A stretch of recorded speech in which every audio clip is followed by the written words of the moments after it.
नमस्कार।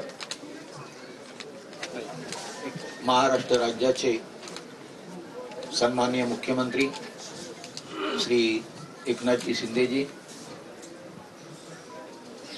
आमचे खासदार शिवसेना नेते श्री कीर्तिकर साहेब, या इथं बसलेले सर्व उपस्थित बंधू भगिनी मातांनो, खरं म्हणजे मी गेली 50 वर्ष शिवसेनेमध्ये काम केलेलं। 1974 ची पहिली जोगेश्वरीतील दंगल आणि त्यावेळेपासून बाळासाहेबांच्या बरोबर जे पडेल ते काम शिवसेनेचं त्या पद्धतीने केलेलं आहे। 4 वेळा नगरसेवक, 4 वेळा स्टँडिंग कमिटी, 3 वेळा आमदार हे पर्यायाने आलं।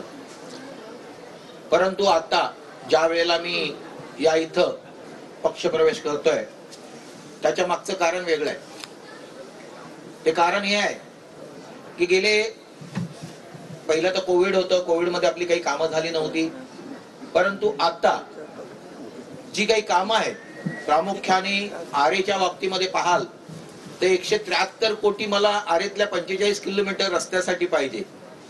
लोक रडतायत, आरे मधल्या बाबतीमध्ये लोक रडतायत की बाबा आमच्याकडे 45 किलोमीटरचे रस्ते हे होणं अत्यंत गरजेचं आहे।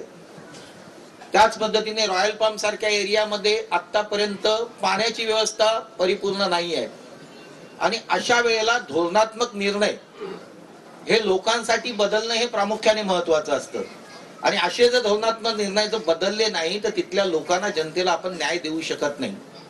माझ्या इथे पीएमजीपी कॉलनी आहे, कधीही डिलॅबेड कंडिशन मध्ये आहे आणि डिलॅबेड कंडिशन मध्ये मी दरवेळेला पत्रव्यवहार करायचो, विधानसभेमध्ये माझ्याला जी काही आयुध मिळायची त्याच्यामध्ये मी बोलायचो आणि अशा वेळेला ती जर बिल्डिंग 17 बिल्डिंग जर पडल्या त्यातल्या आणि टेकू लावून देखील राहत नाहीये तर काय करायचं?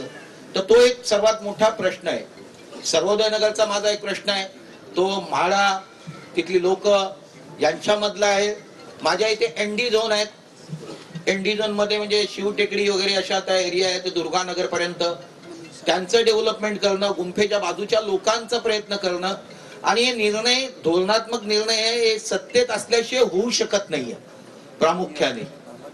आणि सत्तेत असल्यानंतर हे धोरणात्मक निर्णय जर आपण सोडवले तर तिथल्या लोकांना आपण न्याय देऊ शकतो। आपल्याला निवडून लोक का देतात? तर तुम्ही ते काम करू शकाल, तुम्ही ते काम केलं पाहिजे आणि अशामुळेच ही धोरणात्मक निर्णय चेंज करणं हे प्रामुख्याने महत्वाचं आहे।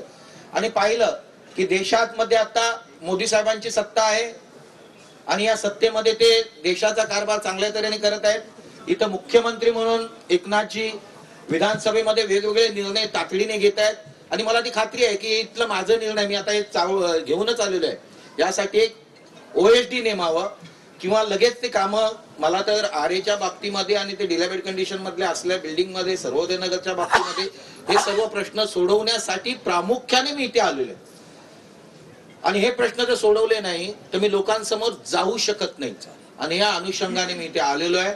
आज आपण माझं स्वागत केलं त्याबद्दल धन्यवाद। जय हिंद, जय महाराष्ट्र।